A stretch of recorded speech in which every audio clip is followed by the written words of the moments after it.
I'm Julie Bartke with Session Update.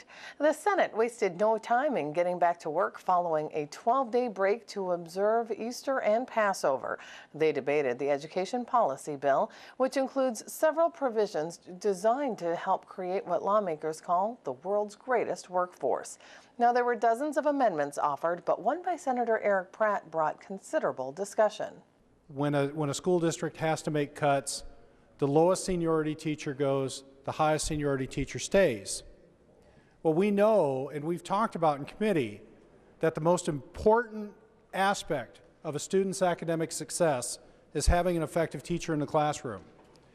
And so, members, what this amendment does is simply require that school districts negotiate with the bargaining unit to define an unrequested leave or a layoff plan.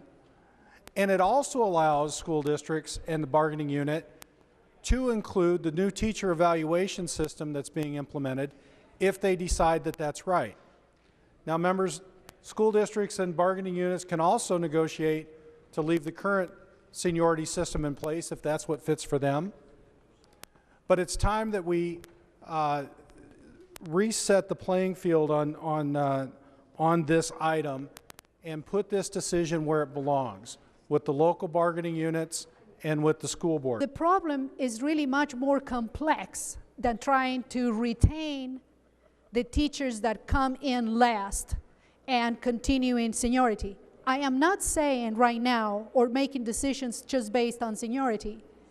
I am not arguing that this is not a problem we need to address, and I want to make absolutely sure, Senator Pratt, Madam President, and members, that you know that this is an issue that I would like to address.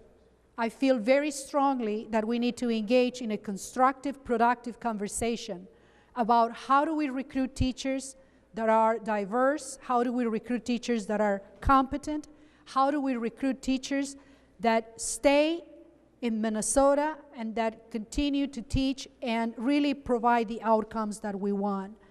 I do not believe that we have engaged in a conversation that incorporates all of the elements that are necessary to encourage more students to pursue the teaching profession, to invest in that part of the process so that we can ensure that we have sufficient numbers. So I encourage members to really reflect about the value of putting an amendment today that, in my opinion, does not correct the issue. I sat on a school board when we had to cut $2 million, and I had a list of 26 teachers that I had to put on unrequested leave. And it was hard because there were some really good quality teachers on that list. And I had no choice. And the only thing that these teachers did wrong was get hired last. What is before us is a first step. It's a step that says, you know, we understand nothing means more to our parents, to our students, than the teacher in their classroom being of the highest, most effective, high-quality teacher. And we know that we are so blessed in Minnesota with those teachers. We have the best teachers in the country, but yet there are always those cases where it's not every teacher. And so just have a plan. That's all this proposes. Just have a plan and puts local control in the decision-making seat. Although the amendment failed, the bill did pass. Now, to view the entire debate on the floor, you can log on to senate.mn/media.